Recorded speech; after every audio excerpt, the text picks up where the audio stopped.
Now I'm going to show you how to print your repeat. But before you get printing, make sure that you have everything you need to get the job done.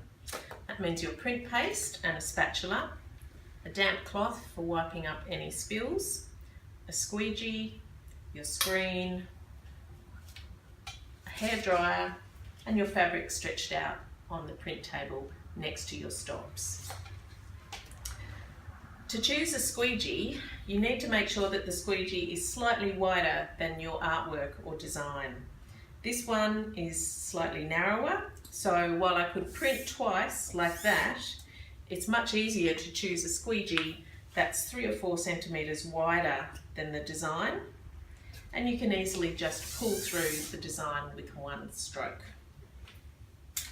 The next step is to place the screen against the stops. The leg will hold everything nice and square.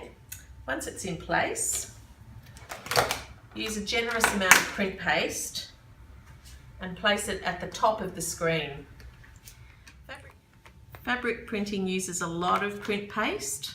Fabric is absorbent and it's relatively rough compared to paper. So if you've been printing on paper before, you'll need to use a much more generous quantity of print paste or ink than you're used to using for paper.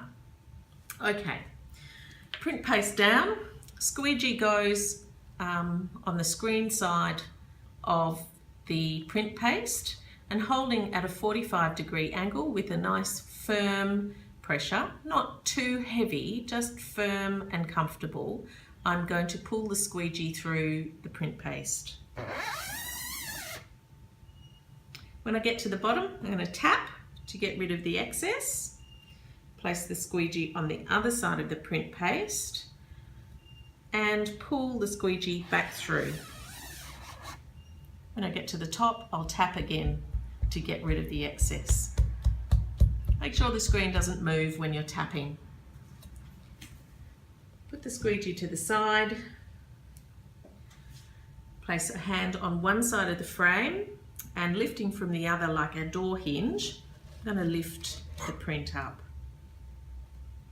Now, to know where to place the screen for our next print, we skip a repeat, and you'll see that I've put my name on every second stop. That's to help me remember to miss one and go to the next stop when I'm printing. So I've just printed off that stop, skip this one and go to the next one. This means that we're not placing the screen over wet ink when we're printing the repeat, and we won't get any offsetting or mess underneath the screen when we're printing.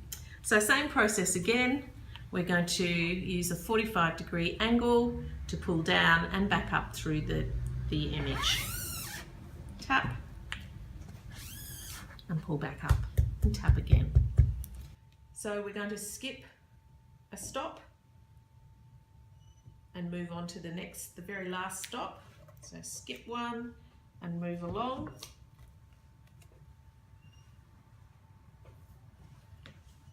Squeegee down, 45-degree angle and firm, comfortable pressure.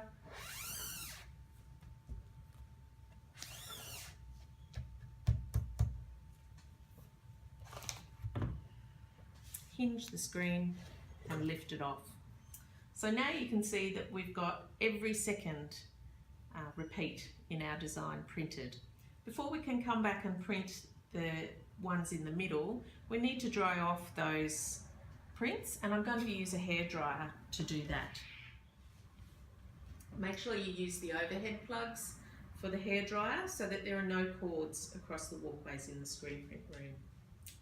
Using a gentle even heat, I'm going to dry off the printed area.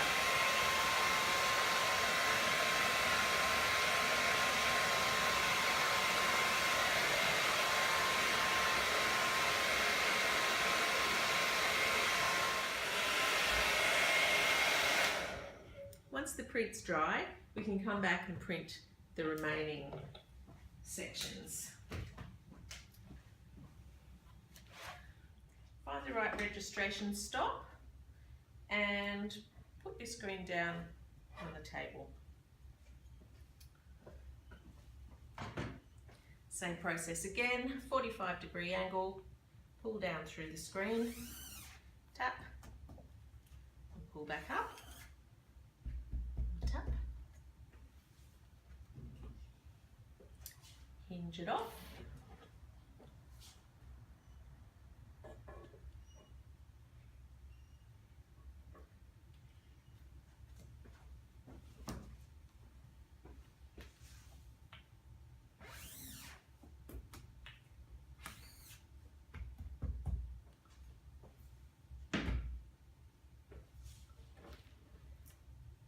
and there's our repeat print.